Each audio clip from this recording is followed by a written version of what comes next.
Buenas tardes, hoy tenemos el gusto de estar aquí con el doctor Eduardo Benajaco, quien tiene una gran trayectoria en el campo de la investigación y la enseñanza de la historia. Procedo a hacer lectura de su semblanza. Él es licenciado y doctor en Historia por la Universidad Autónoma de Zacatecas, maestro en Historia Moderna y Contemporánea por el Instituto de Investigaciones José María Luis Mora. Tiene 15 años laborando como docente investigador en la Unidad Académica de Historia de la UAS, perfil deseable del Programa para el Desarrollo Profesional Docente, miembro del Sistema Nacional de Investigadores, pertenece al Grupo Académico 135, denominado del antiguo régimen a la formación de los Estados-Nación. Actualmente es responsable de la licenciatura en Estudios Culturales Mexicanos, colaborador en Finestra Gestoría de Proyectos. Muchas gracias por estar el día de hoy aquí con nosotros. Esta entrevista va a girar en torno a 3 momentos diferentes. Queremos conocer en primera instancia parte de su formación, queremos también aprovechar su experiencia para que nos hable sobre la historiografía y para finalizar nos gustaría escuchar sobre cuáles son las perspectivas que tiene en torno a la enseñanza de la historia en la actualidad. Para dar inicio ahora sí a la entrevista y en este espacio de conocimiento podría presentarse y contarnos un poco sobre su formación y experiencia en el campo de la historia. Ok, gracias.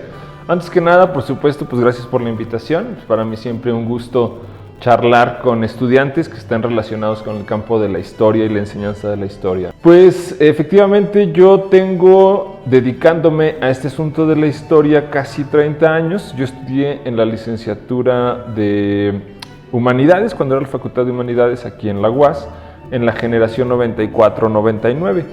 Entonces soy licenciado en Humanidades con especialidad en Historia, ¿no? Que así era en aquel entonces.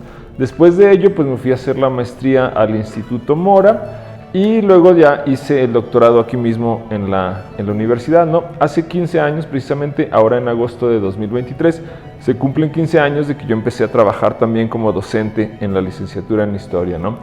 Y pues a mí la historia me llamó la atención desde un inicio, porque me parece que es importante utilizar la historia, hacerla útil en el sentido de estudiar o comprender el pasado para transformar el presente, ¿no? Fue como una de las cosas que me llamó mucho la atención en aquellos años cuando recién había egresado de la prepa o estaba egresando de la prepa y estaba buscando opciones. Las ciencias sociales siempre me llamaron la atención y entonces pues me decidí por la Facultad de Humanidades. En aquel entonces había un tronco común que era un año de filosofía, historia y letras. Después de conocer las 3, pues me decidí por historia. Ya que el doctor Jacobo nos ha ya compartido algo de esa trayectoria que ha tenido en el campo de la historia, creo que una pregunta obligada sería: ¿cómo comenzó su interés por la historia? Me gustaba mucho leer desde niño. Leía cómics, por supuesto, leía libros de historia, leía algunas novelas. Una de las novelas, yo siempre que me preguntan cuál es el primer libro del que como que me enamoré de la lectura, es una novela inglesa que se llama Ivanhoe, que es sobre caballeros medievales y una cosa así. Entonces desde ahí como que siento que viene un poco ese gusto por el pasado. En mi casa pues mi papá sí tenía como algunos libros, una biblioteca pues más o menos decente, algunas enciclopedias, me gustaba echarles un ojo. Entonces desde ahí vino como este gusto por el pasado, ¿no? También por supuesto hubo algunas películas que me llamaban la atención, sobre todo como películas del oeste. Me gustaba mucho ver películas del oeste cuando estaba en la secundaria. Y toda esta pues sensación de entender lo que había pasado antes me llamó la atención cuando entré a Humanidades. Yo sí entré ya como con la predisposición de estudiar historia, pero iba abierto, ¿no? Dije, bueno, vamos, a lo mejor letras me convence o a lo mejor me convence filosofía. Una anécdota interesante es que yo reprobé Introducción a la Historia cuando estaba ya en la facultad. Introducción a la Filosofía me saqué un 9, Introducción a las Letras me saqué un 10 e Introducción a la Historia la reprobé, ¿no? El doctor González Barroso me reprobó, pero pues eso no me detuvo y de todos modos seguí en la historia. ¿Podría darnos una definición personal sobre qué es la historiografía? Fíjense, yo tengo muchos años, dando una materia ahí en la licenciatura que se llama Análisis Historiográfico. Cuando hablamos de historiografía, pues a mí me gusta como las definiciones más sencillas porque creo que funcionan con mayor claridad, ¿no? Entonces siempre hago la referencia que historia Es la res gestae, lo que ha pasado, los acontecimientos del pasado, y la historiografía es la rerum gestarum, lo que escribimos o decimos sobre el pasado. De ahí viene la diferencia fundamental. Siempre digo, los hechos que ya han ocurrido, esos son inamovibles, o sea, son estáticos, pero lo que sí cambia son la interpretación de los hechos, la historiografía, ¿no? Y por eso, justo eso hace que la historiografía sea una disciplina inacabable, porque cada generación de historiadores e historiadoras pues tiene su propia visión sobre el pasado, ¿no? La revolución, por poner un ejemplo, la Revolución Mexicana es un acontecimiento que ya pasó, lo que ocurrió ahí no lo podemos cambiar de ninguna manera, pero cada nueva visión, cada nueva generación le aporta una nueva interpretación, y lo que sí va cambiando es la visión que tenemos sobre los hechos, ¿no? Entonces por ahí yo creo que la historiografía la entiendo como esa escritura sobre lo acontecido y que es dinámica, que va cambiando constantemente. Justamente con esa línea, ¿no? Para hacer una relación entre la historiografía y lo actual. ¿Cómo se relaciona actualmente las corrientes historiográficas con el contexto político, social y cultural? Si son tan cambiantes, si son tan transformadoras, ¿cómo se ven actualmente desde la historiografía? Yo creo que la historiografía se ha ido modificando en torno a la ideología y al contexto, por supuesto. Yo siempre pongo el ejemplo de que en el siglo XIX no había historia de género. ¿Por qué? Porque el movimiento feminista pues es un producto del siglo XX, ¿no? Surge el movimiento feminista y la historia crea la historia de género, por ejemplo. La historia ambiental a nadie le interesaba a principios del siglo XX, pero con todos los conflictos que tenemos hoy en el medio ambiente, surge la necesidad ahora de revisar el medio ambiente, ¿no? Y surge la historia ambiental. Entonces la historiografía se va adecuando, va cambiando sus objetos de estudio de acuerdo a las preocupaciones del presente. Una cosa que yo también considero fundamental es que en la actualidad siempre estamos buscando como la utilidad más práctica a las disciplinas, y eso también hizo que naciera lo que conocemos como la historia del tiempo presente. Porque luego muchos historiadores pues hacían historia del siglo XVI y no lograban como tender los puentes con el presente. Entonces esta nueva corriente nos ayuda a entender los problemas actuales, ¿no? Y que tiene que ver pues con cuestiones políticas, religiosas, de género. Ahora, por ejemplo, que acaba de pasar la pandemia, la historia de las enfermedades pues tuvo un boom, regresó este tipo de estudios.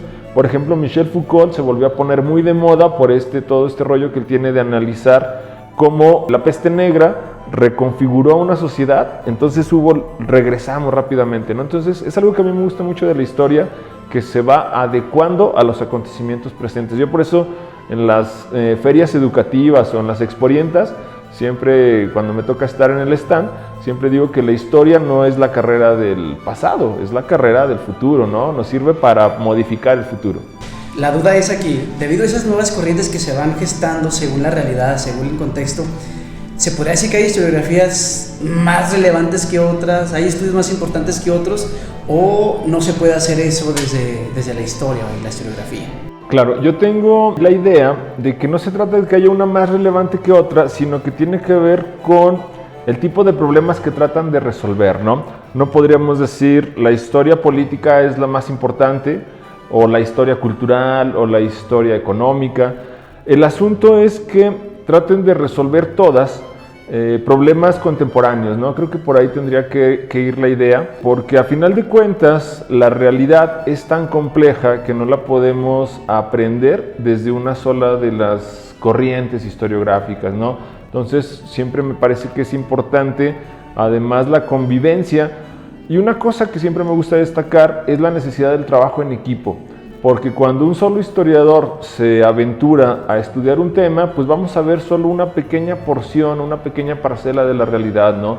Cuando se trabaja en equipo, desde las diferentes perspectivas, desde las diferentes corrientes, creo que el objeto alcanza a ser visto desde más ángulos y eso enriquece mucho, ¿no? Entonces, me parece que todos estamos en el mismo nivel de importancia, pero necesitamos, por supuesto, ese diálogo.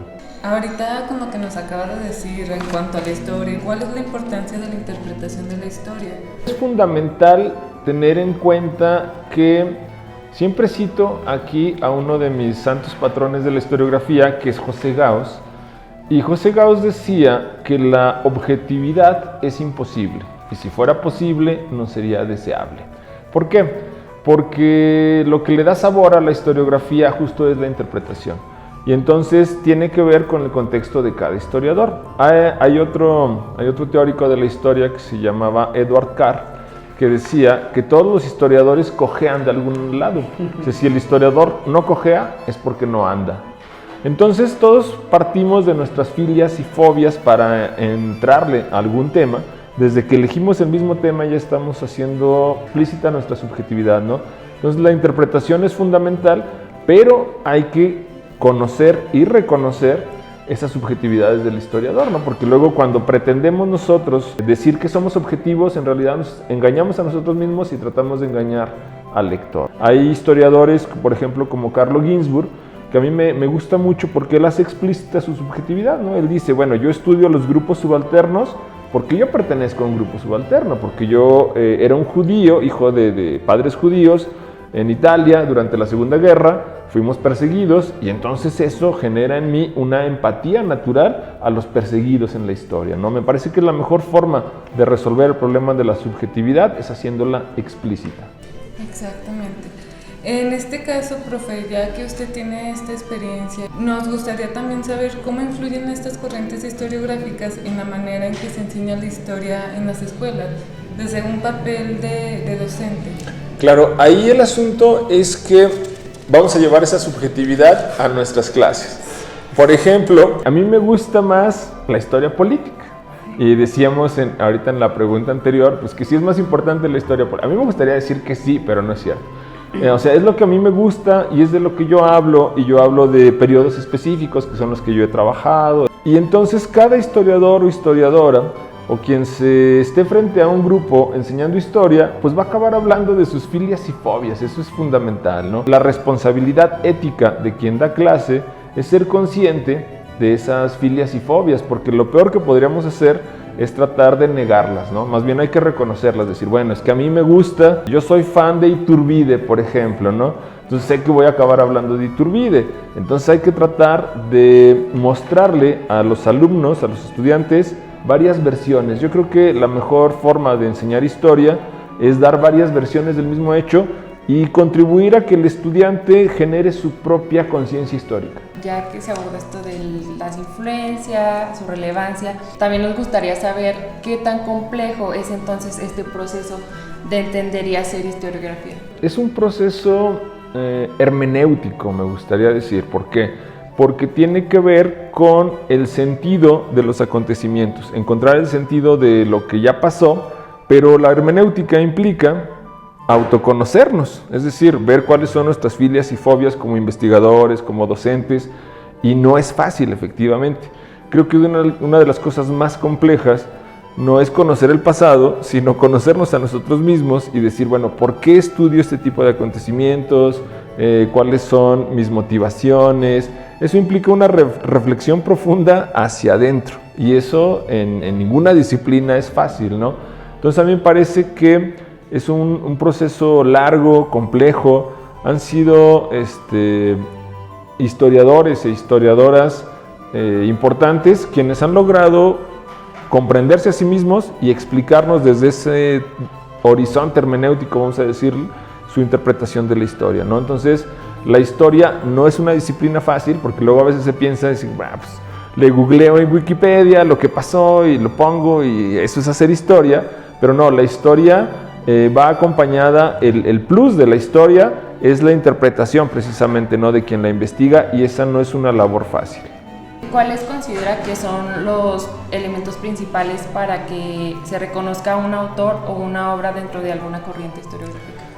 Precisamente yo creo que tiene que ver con la metodología, es decir, porque el historiador debe de seguir una metodología clara. A final de cuentas, las ciencias sociales también son parte de este bagaje científico que tenemos, ¿no?, ese paradigma, y siguen un método, ¿no?, para que precisamente nuestra interpretación o nuestra subjetividad no nos juegue una mala pasada. A final de cuentas, nosotros no estamos inventando, sino que sobre la base del dato es que nosotros podemos aventurar una interpretación. Creo que es una de las cosas más difíciles de la historiografía, porque si bien hace uso de la imaginación el historiador, pero tiene que hacerlo en los márgenes que nos dan las evidencias. No dejamos volar nuestra imaginación, sino hasta donde los documentos o las fuentes del tipo que sean nos lo permiten, ¿no? Entonces me parece que sí es un ejercicio muy importante y muy difícil. Ahora que comentábamos acerca de cómo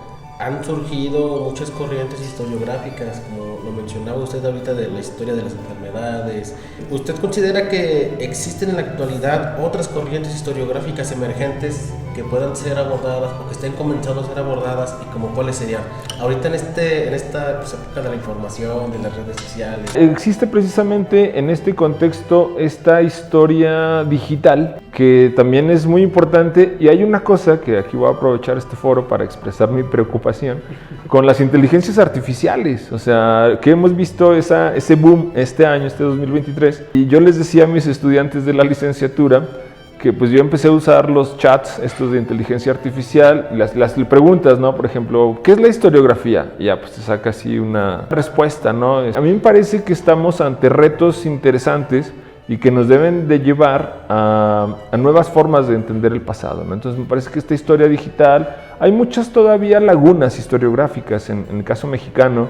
Por ejemplo, la historia de género, que se ha abocado mucho a la participación de las mujeres, pero que ha descuidado, creo yo, otros sectores, porque el género no es exclusivo pues, de las mujeres, ¿no? Tiene que ver con la participación también de los hombres, pero también de la comunidad LGBT, por ejemplo, ¿no? Que también ha jugado un rol fundamental, pero creo que ha sido muy poco estudiada, ¿no? Entonces creo que, por supuesto, la actualidad nos va a ir obligando a revisar desde otro punto de vista el pasado.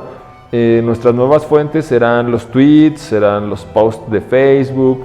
Entonces tendremos que aprender también nuevas habilidades, por supuesto, ¿no? Para poder seguir brindando ese plus que da el historiador y que la gente no se quede con lo que digan las inteligencias artificiales. ¿Qué relación existe entre la cultura y la historiografía? Son cosas que van completamente relacionadas o fusionadas, porque a final de cuentas la cultura o nuestro contexto cultural, lo que consumimos, nuestros consumos culturales, pues determinan cómo entendemos la historiografía. Es como cuando vemos las noticias. Regularmente las personas, cuando leemos noticias, buscamos un medio que coincida con nuestra ideología, ¿sí? Y lo vemos nada más como para reforzar nuestras opiniones. No vamos, si alguien es como de extrema derecha, no va a buscar un medio de izquierda, porque decir, no, todo lo que dice va en contra de lo que yo pienso, ¿no? Sino que buscan un medio que se adecue a su pensamiento. Entonces eso significa precisamente pues la cultura que consumimos. En ese sentido, la gente se va a acercar a la historiografía que considere afín a sus propios consumos o a su propia idea preconcebida de la historia, ¿no? Aquí aprovecharía yo para decir, en la cultura general, por ejemplo, en México, los libros de historia no tienen mucha cabida o mucha aceptación porque la idea preconcebida es que los libros de historia son aburridos. Entonces la gente, a mí siempre me gusta decir que a la sociedad o a la gente le gusta la historia. En cualquier lado que uno se para y dice, soy historiador, en el taxi, en el Uber, en la fila de las tortillas, la gente nos va a preguntar algo, porque a la gente le interesa el pasado, de verdad. Pero lo que no le interesa es la manera en que nosotros lo difundimos, que es regularmente a través de los libros de historia.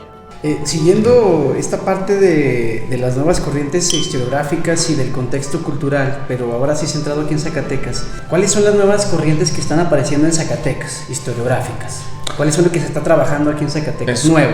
Yo creo que lo más nuevo que hemos visto aquí es la historia del tiempo presente, que tiene que ver justo con... Mucha gente luego a veces no distingue entre historia del tiempo presente y periodismo, ¿no? Dicen, pues es que están completamente en la actualidad. El asunto con la historia del tiempo presente es que toma su fenómeno actual, pero busca sus raíces históricas, ¿sí? Entonces a mí me parece que por ahí va. También tiene entre sus características la historia del tiempo presente responder o analizar demandas que todavía están vigentes, ¿no? Por ejemplo, vamos a pensar en Ayotzinapa, vamos a pensar en los movimientos políticos como los partidos de izquierda que se aglutinan en el actual partido en el poder. Entonces, cuestiones como la migración, pero todo esto creo que en la licenciatura en Historia de la universidad particularmente a mí me sorprende agradablemente que muchas de las últimas tesis, al menos de los 3 años, tienen que ver con asuntos del siglo XXI, ¿sí? Entonces a mí me parece que es muy pertinente. Ya cada vez nos hemos alejado más de esa historia, por ejemplo, novohispana, que la licenciatura en historia aquí nació casi con esa vocación. Si revisamos el catálogo de tesis de licenciatura, al menos los primeros 10 años, todas las tesis eran de la época novohispana. Poco a poco se empezó a transitar hacia el siglo XIX, el siglo XX pues ya se veía como muy cercano, pero en los últimos 5 o 6 años, casi todos los que hacen tesis en la licenciatura son del siglo XXI, por supuesto, buscando esos ganchos o esos puentes hacia el pasado, pero están centrados en el siglo XXI. Hemos visto cuestiones como el impuesto minero, como el desabasto de granos, como la inseguridad. O sea, hemos visto muchos temas que son muy actuales, pero analizados desde esa perspectiva, ¿no? A mí me parece que entonces es la corriente historiográfica más nueva y que creo que todavía nos puede brindar muchas cosas interesantes. Entonces, por ejemplo, temas tan escabrosos como, por ejemplo, la narcocultura o el propio narcotráfico como tal, ya se están estudiando y se están analizando. Ni siquiera desde la sociología, sino también ya desde la historiografía. Es correcto. Ha habido algunos temas, algunos estudiantes, por ejemplo, que han analizado casos como el de la ciudad de Fresnillo, que es una de las ciudades que tiene ahí como más el tema presente de la inseguridad, de la delincuencia organizada. Y pues son estudios que creo que contribuyen a repensar este fenómeno, porque también es un fenómeno histórico, por supuesto, ¿no? Ayer justamente estábamos titulando a uno de mis asesorados que está trabajando, bueno, más bien trabajó a Lombardo Toledano, pero en su conexión con el discurso de Andrés Manuel López Obrador, ¿no? Entonces, me parece que son temas bien actuales y que sirven mucho para esa discusión, ¿no? A mí me gusta mucho cómo en la licenciatura en Historia se ha llegado a esa pertinencia de la historia, ¿no? A buscar resolver cuestiones que nos aquejan el día de hoy, pero a través de la historia.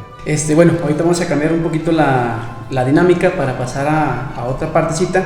Como somos del campus, un poquito con respecto a la educación. Hicimos esta actividad derivado de inquietudes, pues, ahora sí que personales de nuestra investigación de maestría, y creo que coincidimos los 4, somos trabajos de intervención educativa, pero con diferentes temáticas. Estamos hablando desde los libros de texto, desde el patrimonio, desde las nuevas tecnologías, para poder intervenir en lo educativo. Entonces, mi compañera nos va a ayudar en esta parte. Para usted, ¿qué es el tiempo en la historia y cómo se debería de comprender este papel del historiador? El tiempo pues es una dimensión, vamos a decir, no fundamental para entender la historia. Voy a responder un poco como San Agustín. Si me preguntan qué es el tiempo, ya no sé qué responder, pero si no me lo preguntan, sí sé. No es cierto. Pero el asunto del tiempo creo que debe ser entendido el tiempo histórico precisamente en sus diferentes dimensiones, ¿no? Por ejemplo, tenemos a Brodel, que nos enseña los tiempos cortos, el tiempo mediano, los tiempos largos, y que los fenómenos históricos responden como a diferentes ritmos. Creo que eso es importante entenderlo. Por ejemplo, la cuestión de las mentalidades es una de las cosas que cambia a un ritmo mucho más lento, ¿no? Hoy, en el siglo XXI, pleno siglo XXI, tenemos reminiscencias de la época colonial en algunos aspectos.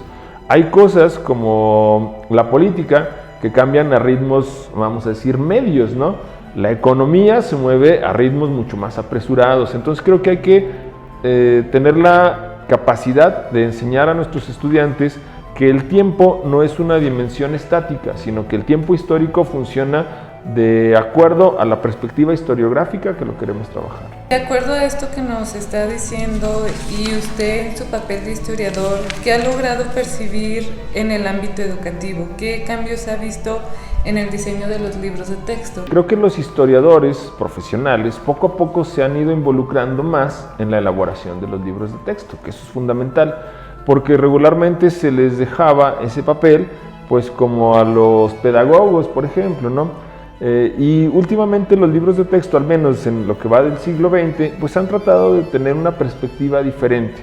Durante todo el siglo XX se cultivó una historia de bronce que venía dada desde el partido en el poder y que creó pues todo un panteón cívico, ¿no? De héroes, toda una versión y que creo que de alguna manera la seguimos padeciendo un poco, porque era una versión de buenos y malos, ¿no? Donde decían, no, pues los buenos son los liberales, los revolucionarios, los federalistas, ¿no? Por ejemplo.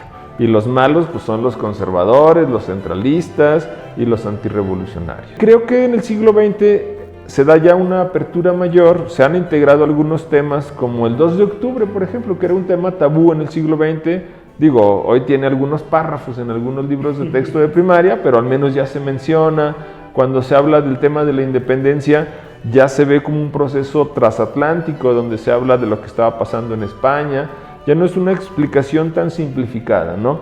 Sin embargo, aquí yo creo que el libro solo funciona cuando el docente es capaz de transportarlo, de interpretarlo para sus estudiantes, ¿no? Porque a veces son conocimientos que los historiadores tenemos, pero yo siempre he dicho que el gran reto es hacerlos llegar a los estudiantes. De hecho, pues si vemos en el caso de secundaria, pues se trabaja desde un plan y programas de estudio, y a lo que se ha investigado, el diseño de los libros de texto va con base a esas necesidades. Y para esto, de acuerdo a lo que nos dice, pues es muy importante esta parte de saber cómo llevar a cabo esta transposición. Y llevándolo de la mano, dentro de la enseñanza de la historia, ¿usted cree que es importante trabajar desde una educación socioemocional? ¿Cree que es pertinente? Por supuesto, yo creo que a final de cuentas la historia de nuestro país sirve también para generar identidad, ¿no? Hoy, por ejemplo, que estamos hablando del tema de la inseguridad, de alguna manera responde a esa falta de identidad, a esa falta de empatía, a esa falta de conciencia histórica, porque a final de cuentas es una guerra fratricida donde son mexicanos contra mexicanos, ¿no? Y creo que la historia podría contribuir mucho a mejorar el tema de la cohesión social. Y por supuesto, creo que hay que atender esos aspectos emocionales, no reducir las cosas a los buenos y los malos, al blanco y negro, sino decir, por ejemplo, a mí me gusta, cuando hablamos, por ejemplo, de conservadores y liberales, eran grupos mexicanos ambos que querían lo mejor para el país, ¿sí? Hoy hablamos como de una sociedad muy polarizada, pero esto no es nuevo, esto no es culpa de Andrés Manuel, esto viene desde el siglo XIX, y entonces creo que la historia debería contribuir en ello. Son proyectos donde ambos querían lo mejor para el país, tenían visiones diferentes de la historia, pero ninguno quería que el país dejara de desaparecer, ¿no? Los conservadores decían, para nosotros esta es la mejor idea, los liberales decían, para nosotros es esta. Entonces creo que entendiendo como ese amor a la patria, por eso finalmente creo que son importantes los héroes todavía, ¿no? Los héroes son esas figuras mítico-históricas que nos ayudan a conectar con ese pasado. De acuerdo a esto que usted nos acaba de decir, y en su papel de docente y de historiador, un poquito se ha respondido esta parte del uso del libro de texto. Si bien usted nos acaba de decir esta cuestión de saberlo utilizar y llevarlo a cabo con los estudiantes, y sería como importante también que nos sugiriera algo de cómo es que un docente puede lograr eso, de cómo enseñarles a los estudiantes a través del libro, o sea, cómo utilizarlo como este recurso didáctico que es para el docente. Claro, yo creo que el libro pues marca ese plan o esas pautas, pero a final de cuentas la historia, siempre he señalado, es una disciplina que requiere pasión por parte de quien la ejerce, ¿no? Estudiar el pasado no es fácil y requiere que estemos enamorados de ese trabajo, ¿no? Igual la labor docente no es una labor para nada fácil y requiere que nosotros estemos comprometidos con nuestra labor docente. Y tiene que ver entonces con el uso a veces de recursos que más allá del libro, ¿no? Creo que muchos docentes, y lo vimos en pandemia, creo que la pandemia fue el mejor momento donde vimos cómo los docentes, más allá de los programas, más allá de la secretaría, cada uno implementó sus propias estrategias, sus propias metodologías para seguir adelante con sus estudiantes, ¿no? Entonces, pues el uso, hay muchas herramientas hoy afortunadamente, ¿no? En TikTok tenemos muchos TikToks muy buenos sobre historia, tenemos historietas, tenemos podcast, tenemos muchísimas herramientas, ¿no? Yo creo que en la actualidad vivimos un momento donde quien imparte la materia de historia, el trabajo no es generar los contenidos, sino discernir cuáles utilizar, ¿no? Son muchos y creo que debemos de acercarnos a lo que nuestros estudiantes consumen. Si nuestros estudiantes están en redes sociales, pues hay que acercarnos a las redes sociales, ¿no? Entonces yo creo que el libro es como nuestro punto de partida, pero ya también depende pues de la pasión y de la imaginación del docente. Dentro de esos libros de texto sabemos que traen un programa de estudio que obviamente viene desde la propia Secretaría y que, como cualquier gobierno, pues tiene intereses definidos. Esos programas de estudio se pueden criticar, se pueden analizar. ¿Y cuál ha sido la experiencia con esos temas? Una parte fundamental de la historia pues siempre tener una mirada crítica, ¿no? O sea, no vamos a decir, pues ya lo vamos a aceptar tal como viene, sino yo creo que siempre se puede revisar. En ese sentido, últimamente me han preguntado varias veces, creo que es un tema que ha generado ámpula, la parte de la visión marxista, ¿no? De la historia. Dicen, bueno, pues es que ya, mucha gente dice, Marx ya está superado, ya es como regresar al pasado, a la época de la Guerra Fría, etcétera. Pero yo creo que hay autores fundamentales y efectivamente cada gobierno trae su propio sello ideológico e histórico. La 4T, desde que llegó al poder, se caracterizó por traer una propuesta, desde su mismo nombre de Cuarta Transformación, trae implícita una visión histórica. El presidente nos dice, las 3 grandes transformaciones han sido la independencia, la reforma, la revolución. Y ahora es la 4ª revolución. Eso ya nos trae como nuevas periodizaciones. Cada año se exaltan nuevos personajes. El año pasado fue el año de Ricardo Flores Magón, este año es el año de Villa, a quien además se le dio el adjetivo del revolucionario del pueblo. Entonces, por supuesto, cada gobierno, creo que es algo que no nos debería de asombrar, porque cada gobierno de todos los países, a final de cuentas, se va a sumar o a subir a una visión histórica. El gobierno anterior, el gobierno del Partido Revolucionario Institucional, que estuvo en el poder 70 años, tuvo 70 años para consolidar una visión de la historia. La 4T no sé si alcance a consolidar su propia visión de la historia, porque además se ha enfrentado a otros temas. No podemos dejar de hablar de la pandemia, es que la pandemia fue un momento coyuntural y creo que eso cortó muchas cosas en términos del proyecto que originalmente traía el actual gobierno. Entonces, pues sí, hay mucha gente que critica esta visión. A mí me parece que nunca está de más revisar la historia desde el punto de vista de la lucha de clases. Me parece que es un tema completamente pertinente, sobre todo en los países en vías de desarrollo, y que pues, puede contribuir a generar un tipo de conciencia específica, ¿no? Si lograra este proyecto cuajar en la historia oficial o en la historia de los libros de texto, creo que contribuiría a otras visiones. Ya tuvimos un experimento en el sexenio cardenista, lo que se llamaba, ¿no?, la educación socialista. Y entonces, bueno, creo que México ha jugado con varias visiones de la historia. Hoy estamos con esta propuesta. Vamos a ver hasta dónde llega, si puede ser transeccional, que no se acabe en el 2024. Pero yo creo que los libros de texto, pues a final de cuentas son documentos de su época, ¿no? Y nos van a hablar de lo que cada gobierno federal proponía. ¿Cómo se interpreta ese discurso de los libros? Bueno, creo que se nos dio una noción muy buena de cómo el propio gobierno lo está haciendo, pero más que criticar, interpretar lo que se está haciendo, ¿no?, para poder aportar y no más bien ocultar cierto conocimiento. Dicho eso, queremos pasar a una parte muy interesante con respecto a Zacatecas y sobre todo por los temas que ha trabajado, doctor. Que sabemos que es el municipio, pues básicamente ahora sí que la microhistoria, ¿no?, que ha sido tan relevante a partir de los años 70 a la actualidad y que creo que ha sido un nicho de conocimiento fundamental para poder entender de lo micro a lo macro. Pero pues aquí es donde queremos saber la opinión del experto. Okay. Como menciona mi compañero Daniel, sabemos que recientemente ha trabajado sobre el agrarismo y municipalidad, así que nos gustaría saber para usted qué relevancia tiene el trabajo de la microhistoria. Sí, la microhistoria pues es una corriente historiográfica que inauguró don Luis González con su tesis esta de Pueblo en Vilo, allá en 1968, y la microhistoria abrió la posibilidad, como la oportunidad para que mucha gente que aunque no era profesional de la historia, empezara a escribir sobre su terruño. Don Luis González crea este concepto de la matria, donde cada quien va a estudiar como su pueblo, su municipio, y tenemos muchas monografías.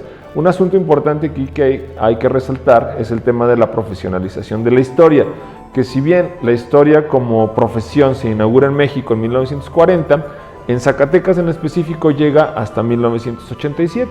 Entonces, esas primeras producciones historiográficas zacatecanas responden mucho a la historia, a esa microhistoria, ¿no? Porque también hay que señalar que varios de los docentes de esas primeras generaciones de la licenciatura en Historia, pues eran egresados del Colegio de Michoacán, fundado precisamente por don Luis González, ¿no? Entonces tenemos estudios pues muy localizados sobre las haciendas de Trancoso, sobre la minería de Beta Grande, sobre la revolución en Sombrerete, etcétera, ¿no? El asunto es que esa microhistoria de esa primera generación, vamos a decir, nos presentó un panorama como fragmentado, donde no conectaban los procesos históricos de cada uno de los municipios, ¿no? Los que trabajaban Beta Grande, pues no veían más allá de Beta Grande, ¿no? No lo conectaban con lo que estaba pasando en Zacatecas, etcétera, ¿no? Entonces creo que hoy tenemos mucho conocimiento disperso, pero es momento de hacer una síntesis. En el libro que yo recientemente publiqué, que se llama Por un pedazo de tierra, la cuestión agraria en Zacatecas, trato de dar un panorama general sobre lo que pasa en todo el estado, revisando los casos de diferentes municipios y trabajando la historia regional, porque divido al estado de Zacatecas en 3 grandes regiones, que son los cañones, el altiplano y los valles, y entonces voy a señalar en este libro, la premisa es que a pesar de que es el mismo estado, cada región funciona o responde de manera diferente al tema de la reforma agraria, ¿no? Entonces creo que hoy es necesario ese trabajo de síntesis, yo lo repito mucho a mis estudiantes, porque cuando nos preguntan, por ejemplo, ¿qué libro leo sobre historia de Zacatecas? Decimos, bueno, es que mira, tengo pero habla sobre la reforma agraria, tengo pero habla sobre el federalismo, tengo otro, pero aborda la cuestión religiosa, tengo otro que trata sobre la independencia, pero dice la gente, no, si quiero uno sobre general, pues, ¿no? Sobre la historia de Zacatecas. Y los últimos que se escribieron, pues fue en la década de los 80s, ¿no? Y igual, si ustedes lo piensan en términos de historia de México, la gente dice, quiero leer la historia de México. Y dices, bueno, mira, te tengo libro que se trata sobre los conflictos obreros, sobre el movimiento estudiantil, pero una síntesis de la historia de México no existe. Por eso, yo siempre pongo el ejemplo del libro que escribió Chumel Torres, que se convirtió en un bestseller. La gente lo leyó y lo compró. ¿Por qué? Porque la gente quiere un texto donde se explique la historia de todo el país de manera sencilla y ágil. Y los historiadores nos hemos dedicado mucho a esa fragmentación de la historia, que es uno de nuestros vicios. Entonces yo creo que necesitamos volver a esa síntesis. Las síntesis nos asustan porque requieren mucho trabajo y otra vez yo insisto en que por eso son necesarios los colectivos de investigación. Entre muchas personas podemos hacer un libro que hable de la historia general de Zacatecas, de México, etcétera, ¿no? Entonces creo que debemos de transitar de esa microhistoria ahora a una historia sintética. Ya que nos ha hablado un poco sobre sus últimas investigaciones que ha realizado en torno a esta microhistoria, queremos saber cuáles han sido los retos a los que se ha enfrentado para hacer microhistoria. Tiene que ver sobre todo justo con esa necesidad de conectar con procesos macro, porque luego cuando nosotros estudiamos, en mi caso particular, la reforma agraria en un municipio, pues a veces uno tiende a bajar la mirada, decir qué pasó en el municipio, cómo reaccionó, etcétera. Cuando presento mi libro, a veces luego llegan personas y me dicen, oiga, ¿y usted sabe qué pasó en la comunidad de La Salada? Y les digo, la verdad no me acuerdo, o sea, seguramente sí viene en mi libro, pero yo tengo una visión global. Entonces creo que es uno de los principales retos, porque luego a veces tendemos a ser muy específicos. Mi libro trata sobre la reforma agraria en Zacatecas, pero como lo utiliza como un ejemplo para explicar el contexto nacional, ¿sí? Entonces creo que ese es el principal reto, lograr conjuntar temáticas locales y muy específicas con un contexto mucho más amplio. Creo que se responde un poco esta pregunta, pero ¿cómo ha sido pues su experiencia en este proceso de abordar en el estado la microhistoria? Creo que me ha llevado a darme cuenta de la necesidad de ir buscando precisamente esas conexiones o tender puentes, ¿no? Creo que habemos ya muchos historiadores, no tengo la cuenta exacta, pero más o menos me aventuraría a decir que ya somos alrededor de 400 egresados de la licenciatura en Historia. De alguna manera, pues todos hemos tratado de contribuir desde nuestras respectivas trincheras. Hay mucha gente dando clases en muchos niveles educativos, gente investigando, gente difundiendo. Y creo que lo que me he dado cuenta en estas investigaciones es que necesitamos funcionar mejor como gremio, porque a veces estamos muy desarticulados, somos muy poquitos y desafortunadamente no todos nos llevamos bien. Entonces creo que sería fundamental fortalecer al gremio desde adentro, ¿sí? Que quienes nos dediquemos a la historia, ya sea a la investigación o a la docencia, trabajemos más en conjunto. Siguiendo un poquito también la línea de investigación que tiene maestro, también sabemos que pues tiene, ya lo había mencionado hace ratito, ¿no? El gusto por el cine, las historietas, este medio alterno tanto de enseñar como de utilizar la historia con narrativas tal vez un poco de ficción, pero que utilizan una base de la historia. La duda que nos surge aquí es ¿cómo pueden ser estudiadas esas historietas, esas películas? Lo menciono porque en mi caso voy a trabajar lo que es el videojuego, igual el videojuego de corte histórico para la enseñanza de la historia. Entonces me gustaría saber cómo se puede abordar desde la historieta, desde el cine, para también poderlo guiar con este nuevo proyecto. Sí, bueno, esencialmente yo siempre me presento como historiador, pero en esencia pues soy geek, ¿no? O sea, ustedes pueden ver mi camiseta, es de un anime. Desde muy joven pues a mí me llamaron la atención este tipo de narrativas de ficción, y luego me he dado cuenta que sirven mucho para estudiar o difundir o enseñar la historia. En términos de historieta, es bien importante la labor que se ha hecho desde las viñetas, desde los cómics, para enseñar historia. La historia de México es muy rica y ha dado muy buenos cómics. Y a mí me gusta mucho utilizarlos, ¿no? Y muchas instituciones de renombre académico los han usado, ¿no? Desde el Colmex, el Instituto Mora, la UDG, o sea, hay cómics históricos muy interesantes. Yo mismo me he aventurado a hacer algunos guiones. En 2014 hicimos uno sobre la toma de Zacatecas. Después en 2016 y 2018, en colaboración con Finestra, que es una gestoría de proyectos, hicimos 2 cómics sobre migración. Entonces creo que este tipo de narrativas, como decíamos hace rato, sirven mucho para generar empatía, porque cuando los estudiantes leen un cómic, por ejemplo, empiezan a ponerle rostro a los personajes históricos, ¿no? Los humanizan más, y de alguna manera eso hace que se interesen más en conocer de sus trayectos, ¿no? Lo que son los cómics, las películas, las series, los videojuegos, a mí me parece que son herramientas fundamentales para generar ese gusto por la historia. En los 15 años que tengo ya dando clase en la licenciatura, a mí siempre me gusta preguntarle a mis estudiantes qué fue lo que los motivó a estudiar historia.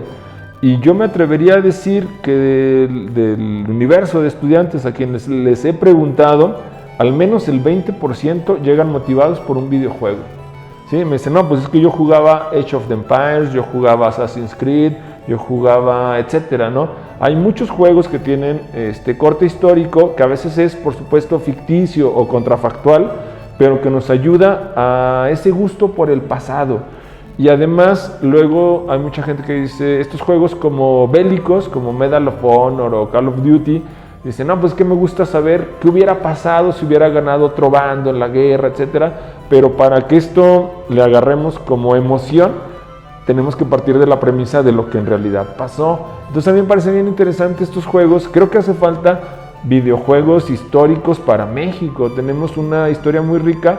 Yo les comparto que en 2014, con el centenario de la toma, descubrimos, en esa época yo estaba en una asociación de historiadores aquí de Zacatecas que se llama Elías Amador, y contactamos a unos chicos, digo chicos porque eran pues, súper jóvenes, ¿no? De 23, 24 años, que habían hecho un videojuego que se llama Al Grito de Guerra, y entonces tenía que ver con, fue todo un éxito porque conseguimos recursos para que vinieran a Zacatecas y pusimos en algunas plazas computadoras, era un juego de PC, y entonces llegaban los jóvenes o niños, y ellos podían, por ejemplo, elegir si eran revolucionarios o si eran del Ejército Federal, ¿no? Y se recreaba todo el centro histórico de Zacatecas, era muy interesante, a mucha gente le llamó mucho la atención, y me parece que es un recurso bien importante porque vemos al pasado como algo jugable, Sí, creo que eso es importante, donde somos partícipes de la historia. Entonces todas estas narrativas que van a caballo entre la ficción y la historia, para mí son herramientas fundamentales. Luego mucha gente se queja y dice, no, pues es que esta serie no es 100% apegada al momento histórico. Aquí voy a aprovechar para recomendar una de las últimas series que me gustó mucho de Historia de México, que se llama La cabeza de Joaquín Murrieta. Es una serie que está en Amazon y que además recupera un periodo poco estudiado, que es las décadas después de la guerra entre México y Estados Unidos, donde un mexicano que participó en el ejército se involucra con unos apaches, una niña que es china, un irlandés que es sacerdote en Estados Unidos, y nos presenta todo este momento en la década como de los 50, de 1850, y que sí estuvo asesorada por un historiador para hablar de la cultura apache, por ejemplo, pero que en su vocabulario usan palabras del siglo XXI. Entonces, algunos historiadores no decían, no, pues es que ese lenguaje no era el del siglo XIX. Por supuesto que no, pero de lo que se trata no es de enseñarles la historia tal cual en la serie, sino de generar ese entusiasmo, ese interés, porque la gente que ve la serie luego va a googlear o va a buscar libros que hablen del periodo, ¿no? Entonces me parece que en vez de pelearnos con esas narrativas, debemos utilizarlas. Yo creo que la última pregunta ya fue contestada en eso, que era cómo ha sido el proceso de estudiarlas, ¿no? Entonces creo que queda clarísimo de no tomarlo tan literal lo que se está viendo en los videojuegos y en las historietas, sino más bien utilizarlo como una oportunidad de poder guiar. Claro, es un puente. Yo siempre digo, por ejemplo, la película esta famosa de 300, que habla de la batalla entre los griegos, de las Termópilas. Les digo, por supuesto que los espartanos no se veían como en la película, pero la película es un medio de comunicación que busca llegar a un público amplio, que busca ser llamativa, que tiene su propio lenguaje, el cine, ¿no? El cine tiene un lenguaje, los videojuegos otro, los cómics otro, y al final de cuentas los medios de comunicación lo que buscan es vender, que vaya más gente a la taquilla, etcétera, ¿no? Entonces hacen eso, pero a raíz de eso, una búsqueda común en Google fue Leónidas, por ejemplo. Entonces creo que hay que convivir más con ello y estudiarlo. Se pueden estudiar desde muchos ámbitos, ¿no? Desde la semiótica, desde la hermenéutica, y creo que son herramientas fundamentales para enganchar a más gente a la historia. Hemos llegado al final de nuestra entrevista. Creo que nos faltó tiempo para discutir nuevos temas, nuevo conocimiento. Entonces, doctor, agradecemos todo el tiempo, que ha sido bastante, el espacio y todo el conocimiento. Creo que todos hemos quedado muy satisfechos, hemos aprendido bastante. Entonces, pues nada más que nuestro agradecimiento. Un gusto compartir con ustedes, y pues ojalá sea de utilidad para sus proyectos personales y pues para su formación. Claro que sí, muchas gracias. Entonces, bueno, invitamos al público pues que se acerque un poco más a la historia, la historiografía y pues a sus vertientes, ¿no? Sobre todo las nuevas tecnologías. Ya dijimos, creo que los videojuegos, las historietas, el cine son una gran parte para poder entrar, ¿no? Para podernos apenas a echarnos un chapuchón. Exactamente, claro, y luego de ahí pues irnos ahora sí, microhistoria, libros de texto, absolutamente todo. Entonces, claro. A ver, muchísimas gracias. Gracias a ustedes.